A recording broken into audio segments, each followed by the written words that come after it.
Hello, teachers, and thank you so much for joining this live streamed community event on the Teach English Facebook, YouTube, and Instagram accounts. My name is Marcus James. I'm part of the social media team, and with me today is my colleague Naomi. Hi, Naomi. How are you today? Hi, I'm great. I'm really looking forward to having a good chat with everyone today. Absolutely. So, Yeah, teachers, if you're wondering what we are talking about, essentially what we've been talking about in our social media communities for the past few weeks as part of our focus on knowing the subject, what better focus than methods, approaches, and so much more.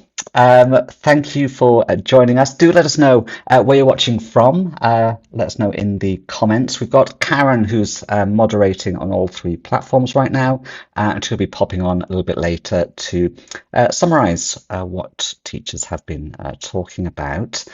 So let's jump right in, Naomi. We've been posting yeah, quite a lot about methods and approaches and strategies, whatever you want to call them, essentially, how you yeah. teach English in your classroom. So what are some of the conversations that have been happening?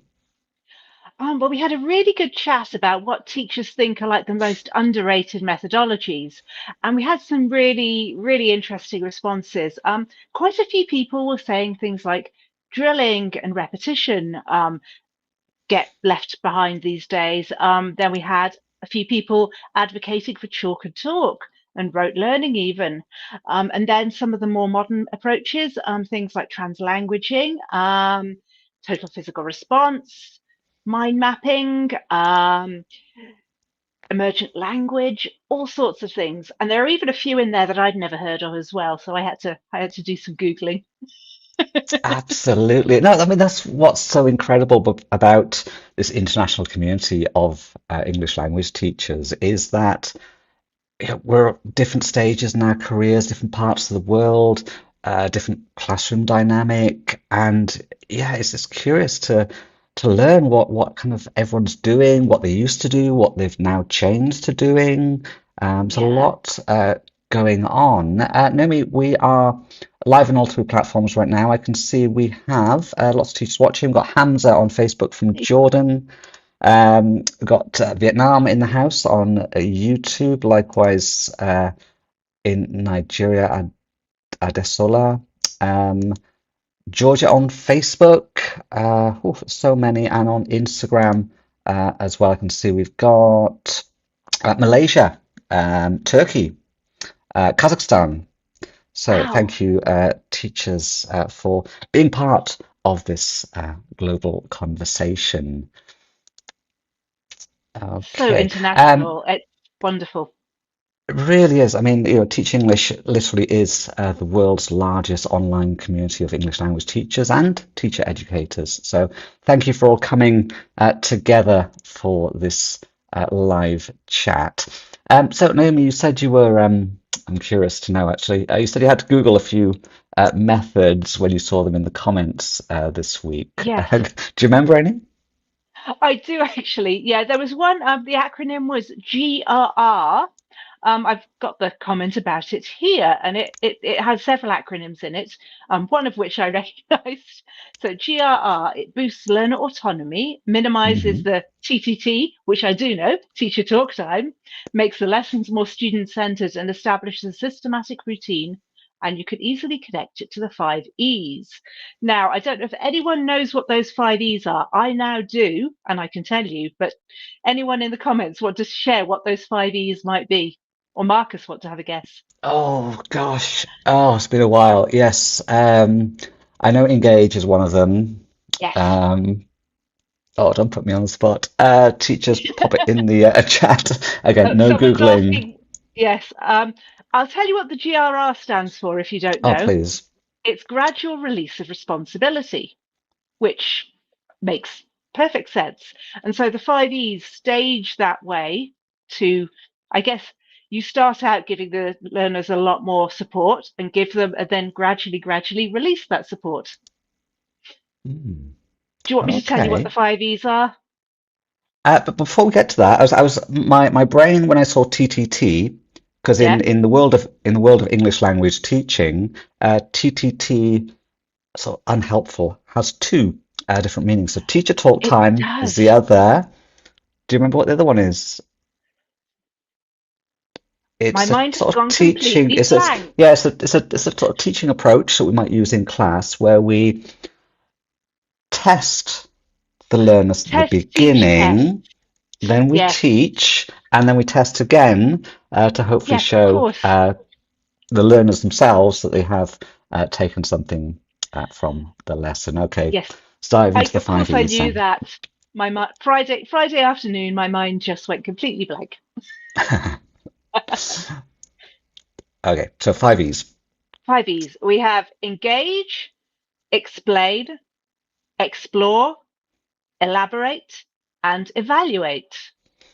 And this teacher very kindly explained it for the gradual release of responsibility as engaging, doing the activity, um, explain, I do it, explore, we do it, elaborate, you do it, and then evaluate with an exit ticket. Mm. Okay, I thought so yeah, that's nice model, something new I learned. absolutely, and that's one of the great things about the community. We're all learning from each other, and hopefully, teachers by the end of this chat, we'll all be walking away with some new information, something to maybe try out in Yeah. class as well. I'd be curious to hear from our audience today what their favourite methodologies are. Maybe not the most underrated, but what their favourite, what do they come back to every time? Oh, well, I think it depends on the class. Yes. For me, my favorite with kids is, again, another acronym, TPR, Total Physical Response, because it gets students up and moving, which is Yes. fantastic. And you're associating vocabulary and structure with movement, and that kind of has a much better impact, especially with kids. Definitely Absolutely. I do like a bit of that.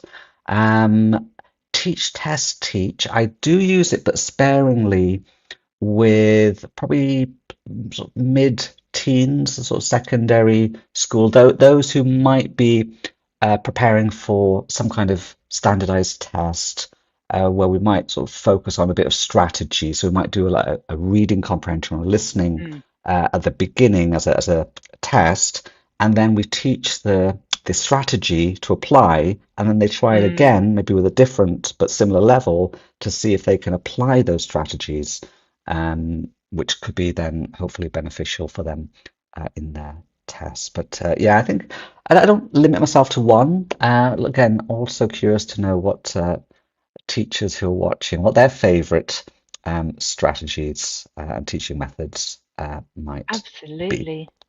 Um, got a lovely question. A lovely question. Got loads of questions already. Yes. Um, Sorry. Just agreeing. Oh, right. Okay, so this one from Sode. Um, Again, I kind of touched on this just now from my personal way of teaching. I think a lot of the methodology that we apply or choose to apply will often depend on the size of the class, the level of the class, or even the goal of the lesson itself. So I think having a bit of a mix is always good. If we want a bit of energy in the class, good bit of TPR is always good. If you've got a large class that you've got for a long period of time, you might sort of adopt some project-based learning into your curriculum. Give them something really meaty to not just get Yeah. into, but also kind of get collaborating as a wider group as Yeah. well. And sometimes, I mean, sometimes if you're doing a more sort of academic course or a lecture-based course, you might actually choose to do a bit of chalk and talk as well. I mean, it Mm, might be appropriate in certain circumstances for certain audiences at certain times.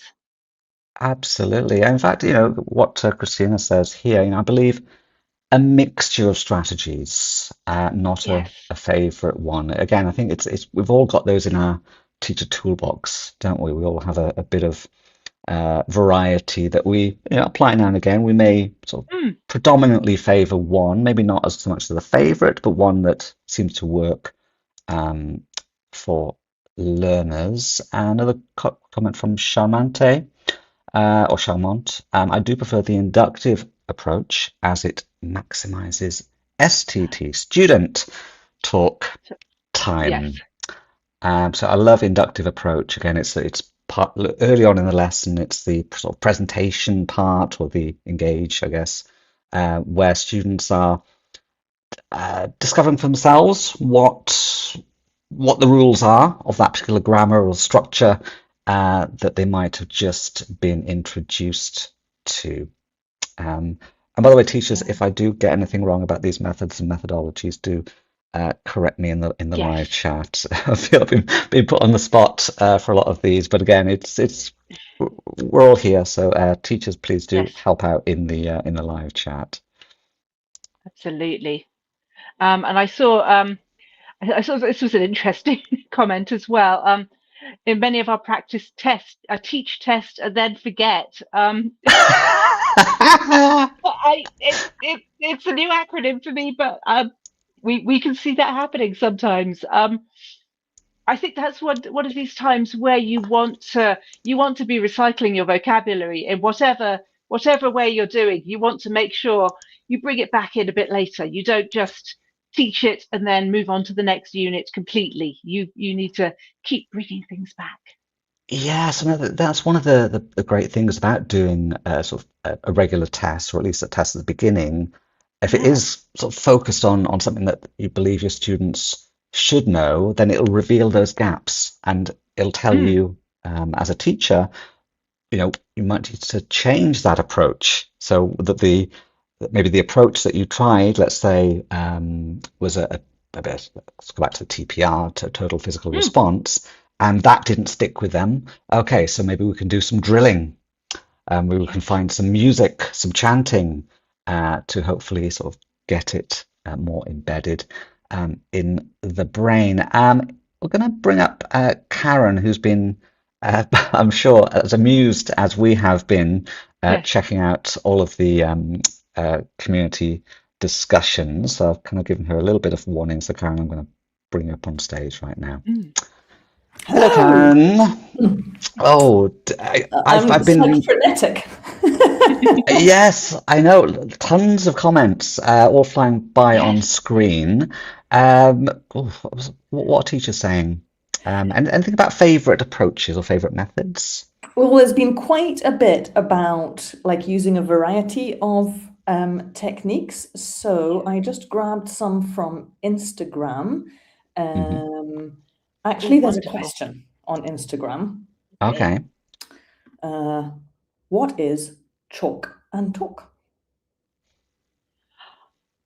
It's the traditional method where the teacher stands at the front of the class and teaches at the students. There's less engagement, less communication between the students or the learners, I would say, in chalk and talk. It's very much a sort of one-way transfer of information, in my understanding. Is that how you understand chalk and talk, Marcus? Yes, and I tell you what, when you say chalk and talk, I've immediately kind of got a photograph in my brain. Again, it's kind of a very formally dressed teacher at the front of quite a large green board or blackboard, again with said Hmm. chalk. I'm going to quickly ask Karen if she envisages it the same way. Students are all Yes. sat in one type of desk arrangement with the chalk and talk. Yes, I imagine them in Oh, rows yes, as well. absolutely, Rose. Yes. Yeah, so And it's kind of a long time before we start getting a bit more communicative with our I think there approaches, isn't is it? a tiny place for chalk and talk when you're Hmm. giving some explanations, instructions, or maybe some general feedback after an activity. Hmm. Yes. So the other things that people have been talking about is this one's gamification has been mentioned. Oh, I'll leave that with excellent. you to come back to, but Hmm. other teachers have been talking about eclectic approaches, using approaches sort of, based on your students. So Hmm. being guided by the students. Others Yeah. are talking about guided discovery. and communicative teaching, and singing and dancing. I think you might see that quote, that one. Anyway, lots and lots and lots of great discussions, and people are just mentioning a lot of the methodologies, but I don't think anyone has like a particularly favorite one. It's using a mixture of approaches. So I'll leave you with that's the key. Eclectic, gamification, and I'll come back later because I have another question. Ooh. Okay, catch you in a bit. Thanks, Bye. Karen. Thank you so much. So have you heard much about gamification, Marcus? It was a huge thing a few years ago. I would say, Yeah. I would say early 2000s. I Yes. think it kind of coincided with the dawn of social media, where It did. Yeah. Yeah. where we were kind of searching or sort of in need of those kind of constant, I don't want to say validation, but little short wins. We needed kind Yes. of little rewards or steps along the way in order to achieve something. So gamification, Absolutely. in Yeah. terms of classroom, it can be as simple as in primary school, you may have those charts on the wall with the different categories, group work, punctuality, initiative, and then number of Totally. Yeah. stars. Yeah. So again, Star it's charts are yeah. So it could perfect. be used as a way not just to motivate learners, but also as a way to manage behavior as well. Yeah. If you gamified the behavior in class, then students would obviously want to get those stars or the stickers, or Yeah. with teenagers you might have some other kind of award system. For example, Yeah. one school I worked at, quite controversially, it was the best performing student of that lesson would have no homework, or have a homework pass that they could Oh, use to get out of nice. homework. So again, it was quite motivating. Absolutely, yeah. I guess it's that I remember when gamification first came out, the argument was there. Are we like, is it the intrinsic versus extrinsic motivation thing? Are we doing away with the intrinsic in favor of extrinsic? That's the right way around, isn't it? I always get those words through. I Intrinsic's think your own personal, extrinsic's the external one. Yes.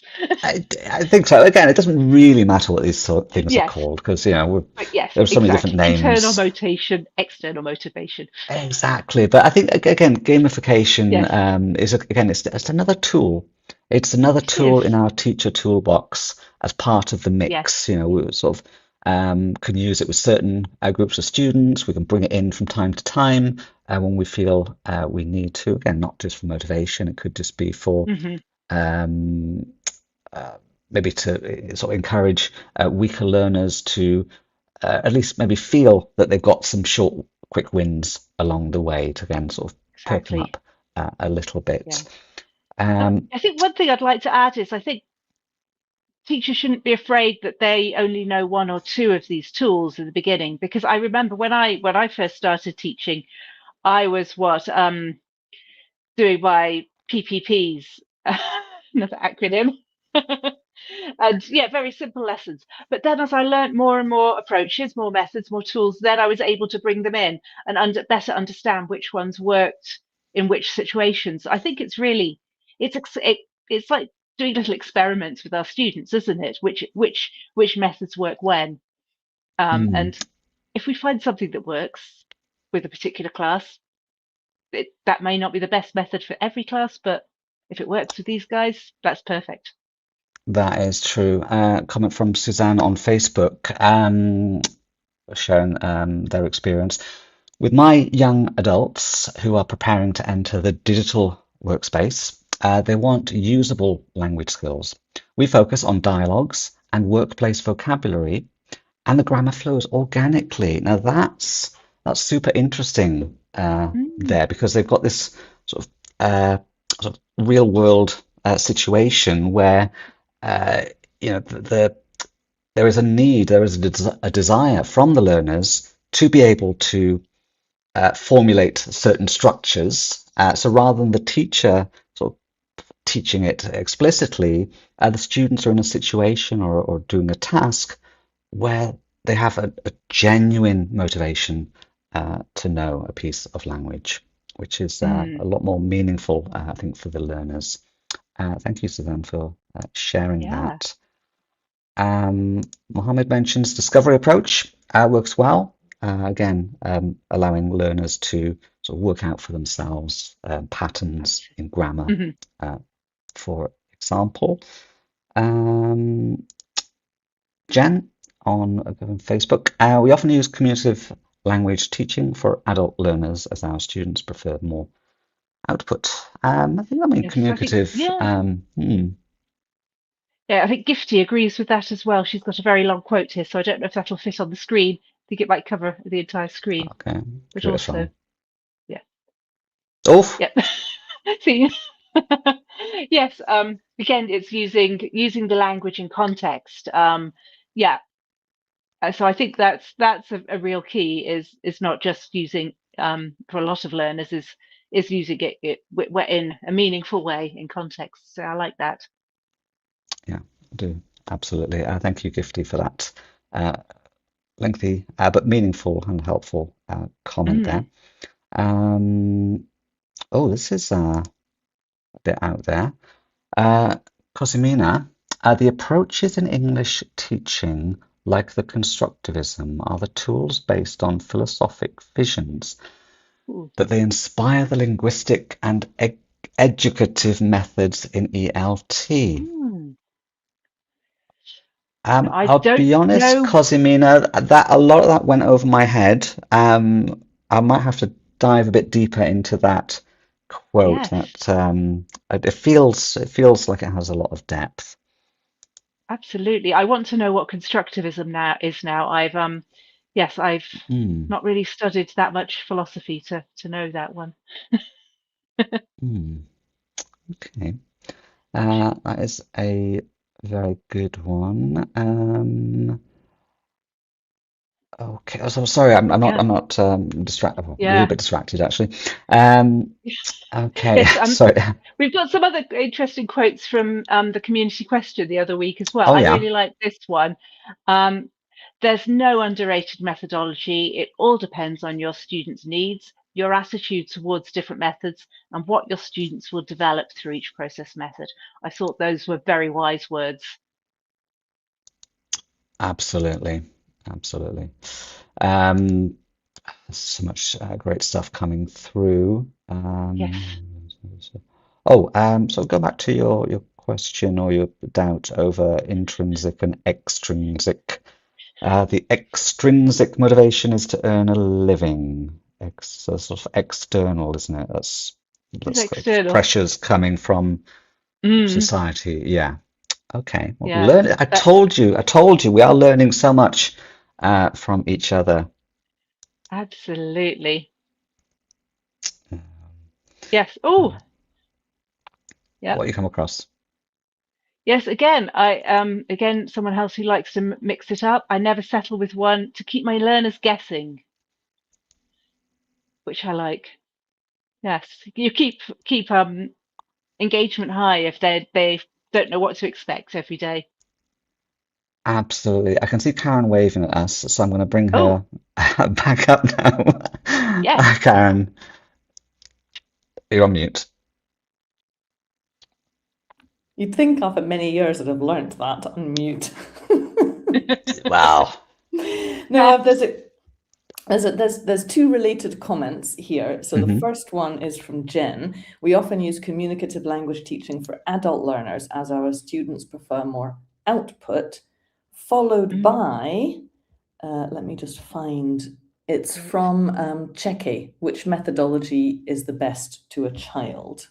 I don't know if that one's come up yet on we on have Instagram. not.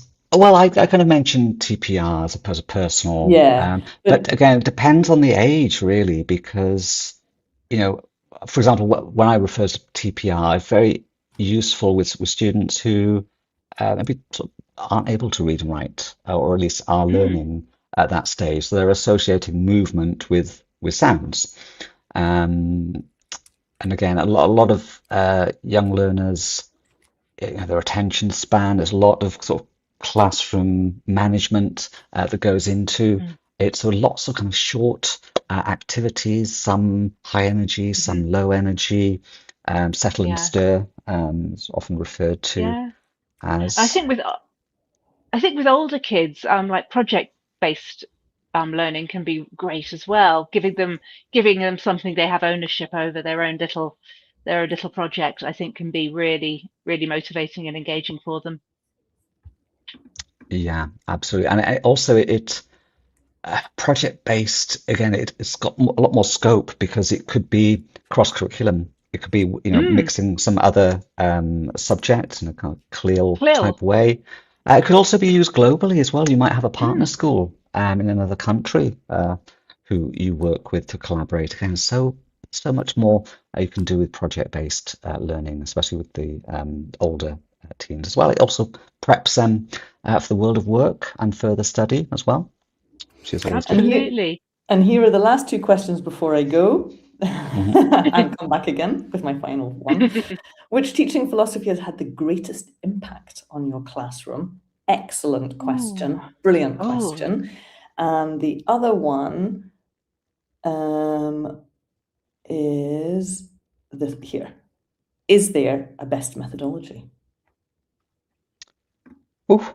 Okay. Bye. Oh, don't leave us.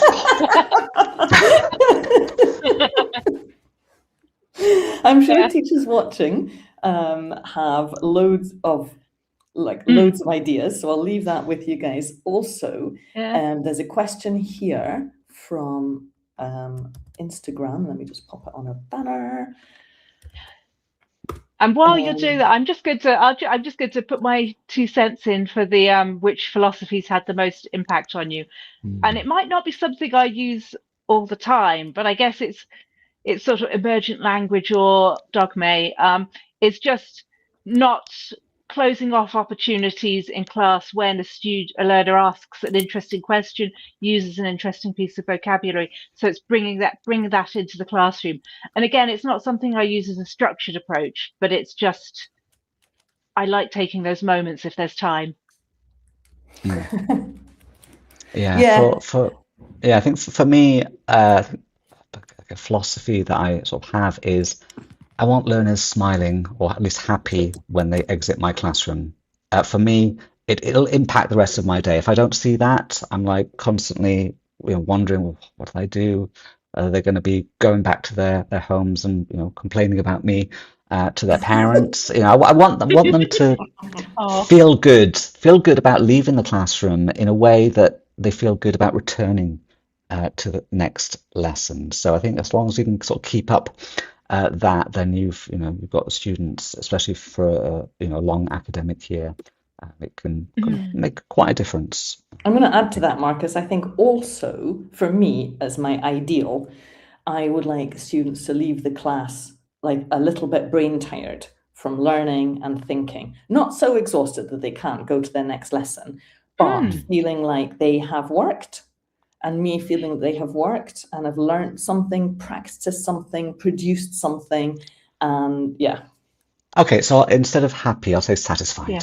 So okay, they've achieved something, because that impacts me as well as a teacher, and my motivation to teach the next lesson as well. So it does have quite an impact. Okay, here's a question from. Oh, sorry. I was just going to say for the motivation you put in your lessons, Karen, would you call that maybe, is it demand high teaching that I believe we've been talking about recently? That's kind of that, I'm isn't a huge fan of demand high teaching. I think it's amazing. Yes. I'm not very, but I think I can say I'm not an expert. I'm not very good at it, because I forget. We have our plan. There's loads of stuff going on in the classroom. Brain is busy.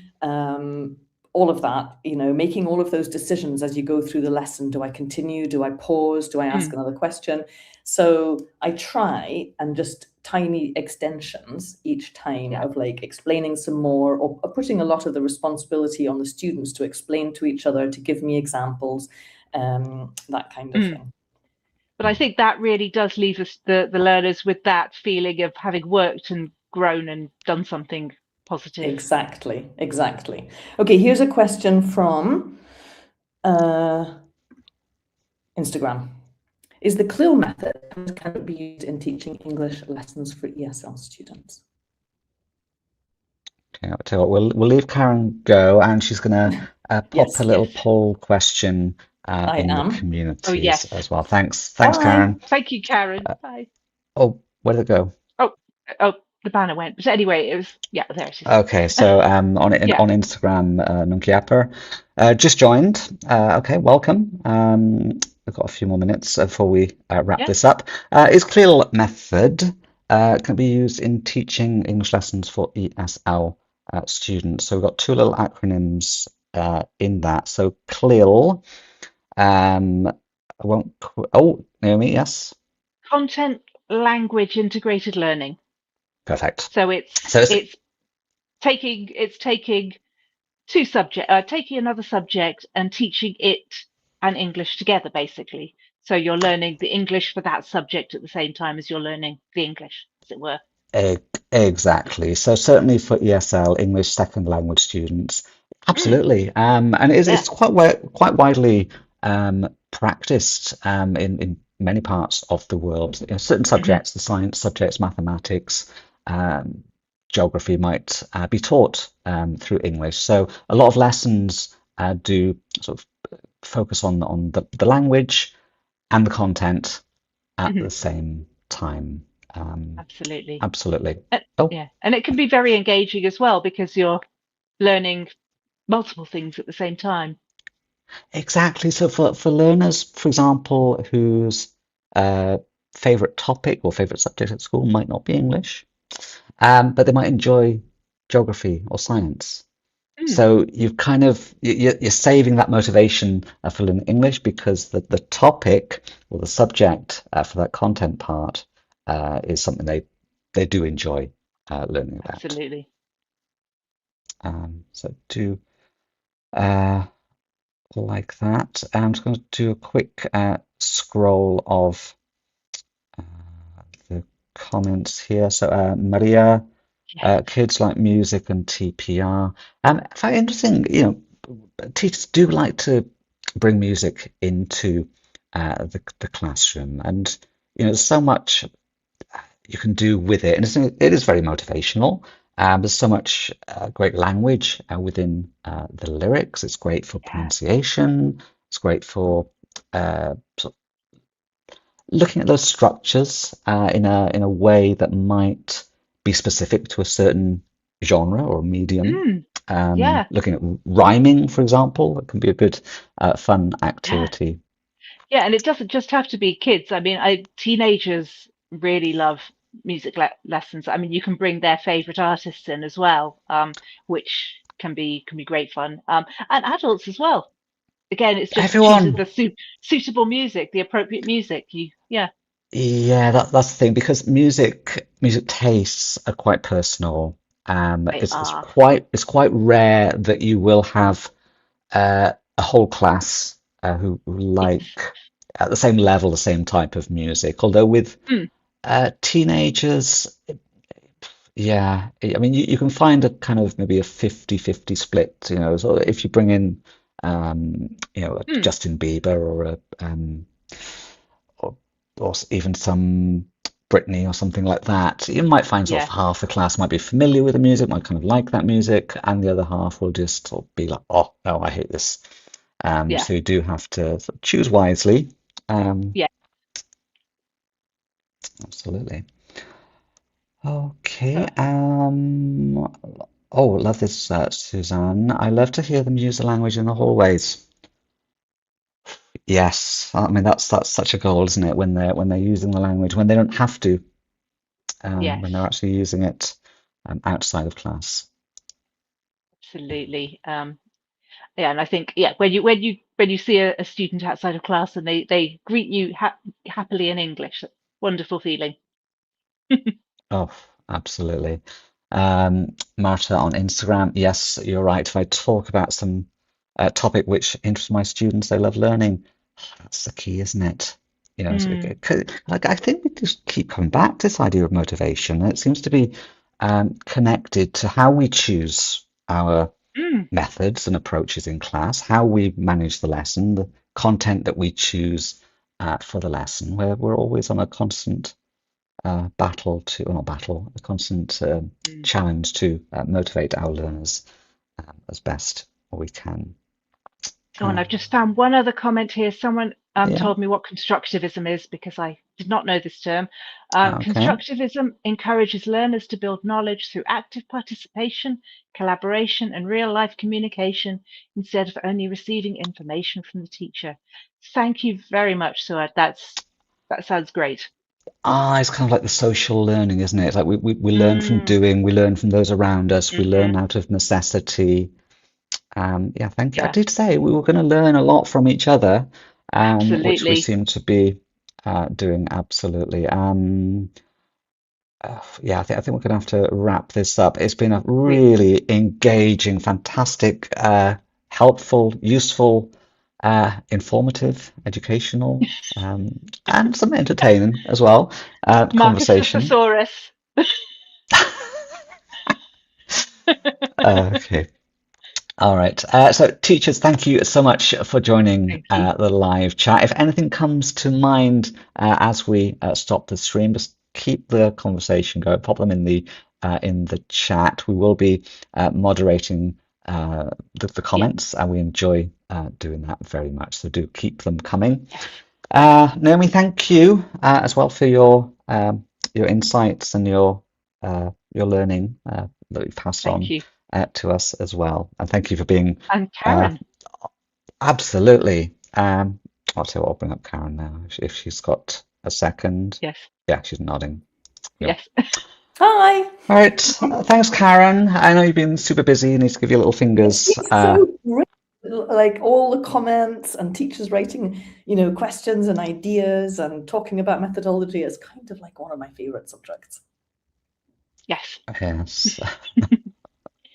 Oh, this is fantastic. It really has been. I've thoroughly enjoyed it. Kind of don't want to do the rest of my work now. But I just want to stay here, to be honest. But Yeah, anyway, no, teachers. that's all the teachers. Anyway, thank you so much, and we will definitely continue the conversation on Facebook, Instagram, and YouTube. Yes. Bye for now. Bye.